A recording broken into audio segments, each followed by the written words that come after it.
안녕하세요. 돈을 공부하는 남자 수페TV의 수페입니다. 이번 주 주간 브리핑 시작해 볼게요. 주간 브리핑 요약부터 말씀드려 보면 증시 현황에서는 나스닥의 빅테크 기업들이 좀 하락이 나왔고 에너지랑 금융은 상승하는 모습을 보여줬습니다. 그리고 주간 이슈에서는 연준을 빼놓을 수가 없죠. 파월의 발언으로 인해서 다시 증시가 올라가는가 싶었는데 부의장이 될 브레이너드가 안 좋은 얘기를 하니까 또 증시가 떨어졌습니다. 그 내용들이 뭔지 좀 살펴보는 시간을 가져볼 거고 마지막에 아크 트레이딩입니다. 탑 10 기업 중에서도 선택적으로 집중 매수하는 기업들이 나왔는데 어떤 기업이 있는지 살펴보겠습니다. 그럼 시작 전에 이런 영상을 계속 받아보고 싶으시다면 구독과 좋아요 그리고 따뜻한 공유 부탁드립니다. 여러분의 관심이 저를 행복하게 합니다. 감사합니다. 첫 번째로 증시 현황부터 보겠습니다. 글로벌 미국 섹터 ETF 순으로 점검해 볼게요. 이번 주 글로벌 증시를 보면 미국과 좀 다르게 반등하는 기업들이 상당히 많이 나왔죠. 그러는 와중에 떨어지는 기업들은 미국과 연관 있는 기업들이 상당히 많은데요. 왼쪽 위에 보면 룰루레몬, MZ세대의 대세 기업이죠. 이 기업이 지난주에도 크게 떨어졌는데 이번 주에 7.4% 정도 하락이 또 나왔습니다. 6개월간의 차트를 보면 거짓 한 달 동안 31%의 하락이 나온 건데요. 그래서 제가 실적을 찾아봤더니 작년 초에 실적이 상당히 좋았다가 그 뒤로 좀씩 꺾이는 모습을 보여줬죠. 그래도 2, 3, 4분기 조금씩 올라오는 모습을 보여주고 있지만 그래도 이런 기업은 좀 보수적으로 다가갈 필요가 있습니다. 그리고 더군다나 나이키랑 룰루레몬은 특허 침해 소송이 지금 제기되어 있으니까 내가 투자를 하려고 할 때 이런 기사나 그리고 실적을 꼭 챙겨보시기 바랍니다. 오른쪽 위에 중국을 보면 대부분 기업들이 반등을 했죠. 알리바바도 1.3% 오르고 JD.com도 올라가고 핑듀오도 8%나 상승이 나왔습니다. 그리고 오른쪽 아래 TSMC가 13.89% 엄청난 상승이 나왔죠. 4분기 매출이 사상 최대치라고 합니다. 그리고 반도체 기업들은 당연히 투자를 많이 해야지 더 좋은 바람을 일으키는데 440억 달러의 투자를 일으킨다고 합니다. 그러니까 우리는 반도체 슈퍼사이클 기대해 볼 만합니다. 이번 주 미국 증시를 보겠습니다. 빅테크 기업들이 아직도 맥을 못 추고 있는데요. 그러는 와중에 올라가는 기업들은 우리가 좀 관심을 가져야겠죠. 지난주에 인텔을 좀 관심 있게 보자고 했는데 이번 주에도 4.2% 상승이 나왔습니다. 구글이 1.8%, 테슬라가 2.2% 상승이 나왔는데요. 특히나 반도체 관련된 기업들이 강하게 밀고 올라가는 모습입니다. 그리고 오른쪽 아래 보면 에너지 기업들 강한 매수세가 들어오고 있죠.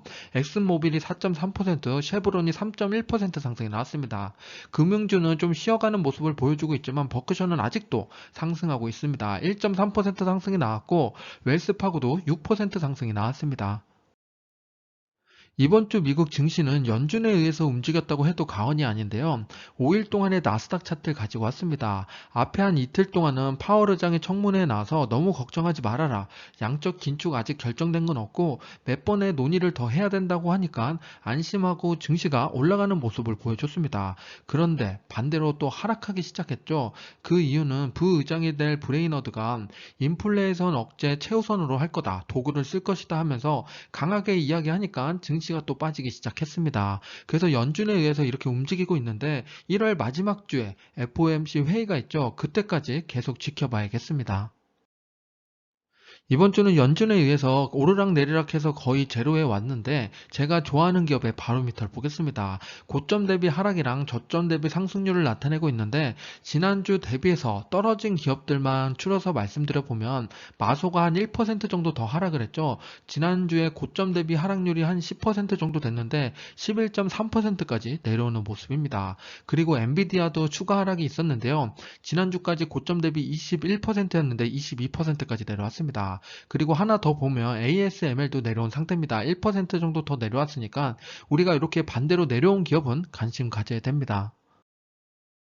섹터별 현황을 보겠습니다. 금요일만 놓고 보면 에너지랑 기술주가 크게 올라가는 모습을 보여줬는데요. 일주일을 놓고 보면 에너지랑 원자재가 올라갔습니다. 기술주는 금요일만 급하게 올라가는 모습을 보여줬고 그 전까지는 좀 하락했기 때문에 거의 보합 수준에 머물러 있습니다. ETF 현황을 보겠습니다. 지수 추종하는 ETF들은 대부분 0.3에서 0.5% 하락이 나왔고, 오른쪽에 있는 섹터 ETF가 크게 올라간 게 있는데요. SOXL 7.9% 상승이 나왔습니다. 반도체에 투자하는 ETF의 3배 레버리지 상품이죠. 그래서 SOXX 반도체 ETF가 2.6% 오르고 그 3배 레버리지 상품이 7.9%나 오른 겁니다.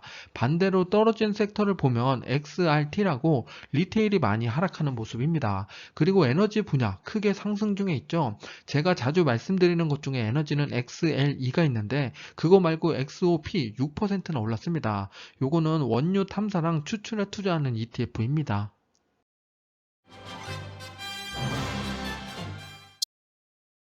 ETF 바로미터를 보겠습니다. 왼쪽에 있는 섹터를 보면 고점 대비 하락률이 가장 큰 건 역시나 커뮤니케이션이죠. 11.3% 정도 빠져있는 상태고 지난주 대비 하락이 가장 큰 건 리치입니다. 2% 정도 추가 하락이 일어났고 고점 대비 하락은 7.4%를 차지하고 있습니다. 제가 지난번 영상에서도 말씀을 드렸는데요. 금리 인상 시기가 오면 부동산 관련된 기업들이 안 좋을 수 있으니까 보수적으로 다가가자 라고 했는데 이미 섹터에서 이런 모습을 나타내고 있습니다. 가운데 중요 지수 중에서는 러셀 2001% 정도 하락이 또 나왔고 가치와 성장 중에는 중소형 성장주가 2% 하락이 나왔습니다. 그리고 배당주 오른쪽 위에 보면은 굳건한 모습을 보여주고 있죠. 그리고 앞에서도 말씀드린 SOX에 많이 반등을 했는데 6% 반등해서 고점 대비 하락률이 13%까지 올라온 상태입니다. ETF 바로미터 중에 테마형을 보겠습니다. 반도체부터 리츠까지 가지고 왔는데요. 이 중에서 고점 대비 하락률이 큰 거는 클라우드, 청정에너지, 게임 분야죠. 2022년에 우리가 관심 가져볼 거는 당연히 클라우드랑 청정에너지를 보시는 게 좋습니다. 반도체는 이미 반등해서 올라가고 있으니까 우리가 좀 더 보수적으로 하락이 나왔을 때 다가가는 게 좋고 클라우드랑 청정에너지는 아직 고점 대비 하락률이 큰 상태니까 관심 갖고 보시기 바랍니다. 두 번째로 이슈 러시, 순매수 탑5랑 중요 기사 5개를 점검해 보겠습니다. 이번 주 순매수 탑5를 보겠습니다. 1위부터 5위까지 보면 TQQQ, SOXL, 엔비디아, 마소, BULZ가 있습니다. 지금 5개 중에 3개가 레버리지 상품이죠. 고점 대비 하락률이 크니까 이런 레버리지 상품에 많이 투자하고 있는데 특히 TQQQ는 이번 주에 2,911억 원의 순매수가 들어왔습니다. 정말 큰 순매수가 들어온 상태인데요. 제가 좀 걱정되는 건 이렇게 레버리지 상품은 내 전체 자산의 한 5에서 10% 안으로 매수하시는 게 중요한데 혹시라도 내 전재산 혹은 50% 이상 매수하신 분들은 앞으로 좀 위험할 수 있으니까 꼭 반등했을 때 조금씩 물량을 빼놓는 걸 권장드립니다. 순매수 종목 두 개의 차트를 가지고 왔습니다. TQQQ랑 SOXL인데요. TQQQ를 먼저 보면 오른쪽 위에 저점을 조금씩 갱신하면서 내려오고 있죠. 좋지 못한 모습입니다. 그런데 반대로 SOXL은 저점을 지지하고 반등이 일어났죠. 이 모습이 더 바람직한 모습입니다. 그리고 우리가 TQQQ랑 SOXL 투자할 때는 제가 수량을 좀 적게 투자하라고 말씀드렸는데 기술주에 베팅하고 싶으면 TQQQ고 반도체 상승에 베팅하면 SOXL입니다. 그리고 SOXL이 지금 32개 기업, TQQQ는 100개 기업이죠. 한 3배 정도 더 차이가 나니까 SOXL이 더 변동폭이 크다는 걸 알고 계셔야 됩니다. 내가 레버리지 상품에 투자하는데 이런 것까지 계산 안 하고 투자하면 절대 안 되겠죠. 꼭 확인하시고 투자하시기 바랍니다. 우리 주식 계좌에 영향을 끼칠 수 있는 중요 기사 5개를 보겠습니다. 1번과 2번은 같은 이야기인데요. 파월 의장의 발언으로 인해서 나스닥이 1.4% 상승했고 브레인어드로 인해서 나스닥이 2.5% 급락이 나왔죠. 연준에 의해서 움직이고 있는데 다음 주에는 연준은 입을 닫고 이제 증권가에서 나오는 노이즈들이 상당히 많을 겁니다. 여기서 우리는 그런 발언에 움직이면 안 되고요. 우리가 중심을 갖고 지켜야 될 건 1월 25일이랑 26일에 있는 FOMC 회의입니다. 그때 발언으로 인해서 우리가 어떻게 해야 될지 선택하는 게 중요하니까 그 전까지는 가만히 계시는 게 오히려 좋을 수 있습니다. 세 번째 기사는 애플 인재를 빼앗아 자체 반도체를 만들겠다고 나선 게 마소인데요. 이거 말고 지난주에도 비슷한 기사 보신 거 아시죠? 이제 페이스북 메타 플랫폼에서 인재를 빼앗다 그런 얘기가 나오고 있는데 이런 이야기는 증시가 좋을 때 개발이 많이 될 때 나오는 이야기들입니다. 침체 구간에서는 이렇게 인재를 빼온다 이런 얘기 나오지도 않죠. 그렇기 때문에 때문에 2022년도에도 앞으로 증시가 좋아질 거라는 걸 예측할 수가 있습니다. 네 번째 기사는 다음 주부터 미국발 중국행 항공기가 전면 중단될 수 있다는 이야기가 나오고 있습니다. 이거는 베이징 올림픽을 겨냥한 거죠. 그래서 미국과 중국에 대한 분쟁이 이어질 수 있으니까 이것도 촉각을 곤두세울 필요가 있습니다. 마지막 다섯 번째는 스타벅스 아메리카노 오늘부터 4,500원이라고 하는데 13일부터 가격이 올랐습니다. 요 기사를 보고 제가 궁금했던 거 한국만 오른 거 아니야? 요건데요. 바로 뒤에서 보겠습니다. 스타벅스의 아메리카노 가격이 정말 오랜만에 올라갔는데요. 이렇게 고객에게 전가해 줄 수 있는 기업은 우리가 관심 가져야 됩니다.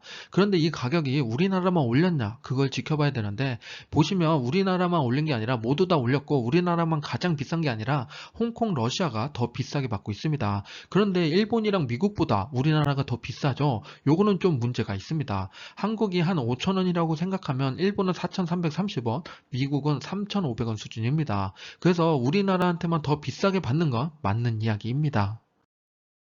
마지막으로 아크 트레이딩입니다. 아크가 어떤 회사에 집중하는지 지켜보면서 거래 내역을 엿보도록 하겠습니다. 아크 탑10 기업의 비중 변화를 보겠습니다. 지난주를 먼저 보면 테슬라가 6.4%, 텔레닥이 5.3%, 코인베이스가 4.2% 순이었는데요.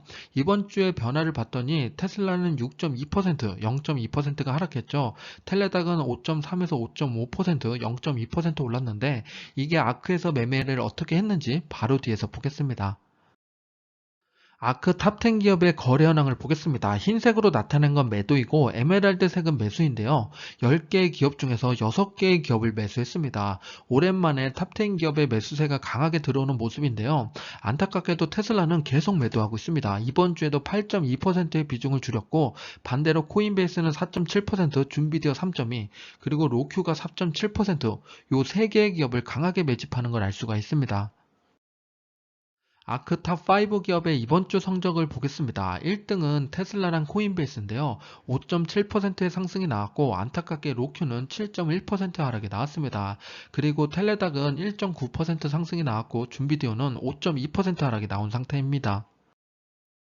아크가 투자하는 기업 중에 상위 20%에 해당하는 30개의 기업의 거래 현황을 보겠습니다. 앞에서 테슬라 강하게 매도했다고 말씀을 드렸는데 그 다음으로 매도를 많이 한 기업은 이리디움입니다. 4.6%의 매도가 일어났고 반대로 비중을 증가시킨 기업을 봤더니 탑10에 많이 모여있죠.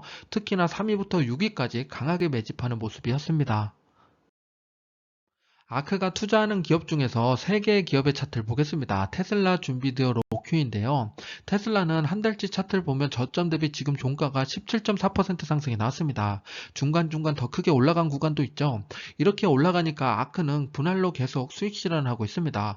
반대로 떨어지는 기업들은 더 추가로 매수를 하고 있는데 준비디어는 20.9% 하락이 나왔고 로큐는 29.2% 하락이 나왔습니다. 이렇게 하락하고 있으니까 이것 또한 분할로 매수하는 모습을 보여주고 있습니다. 내가 트레이딩 하는 사람이다. 그러면 당연히 이렇게 올라가는 기업은 좀 수익 실현하고 반대로 떨어지는 기업은 다시 매수를 해야 반대로 준비되어랑 로큐가 올라갈 때 수익 실현할 수 있는 겁니다. 트레이딩 관점에서는 이렇게 투자하는 게 맞는데 나는 이런 거 잘 모르겠다. 그러면은 적립식으로 꾸준히 모아가는 것도 방법 중에 하나입니다. 본인의 성향에 따라서 이런 건 선택하는 거니까 자유롭게 생각해 보시기 바랍니다. 지금까지 수페였습니다. 감사합니다.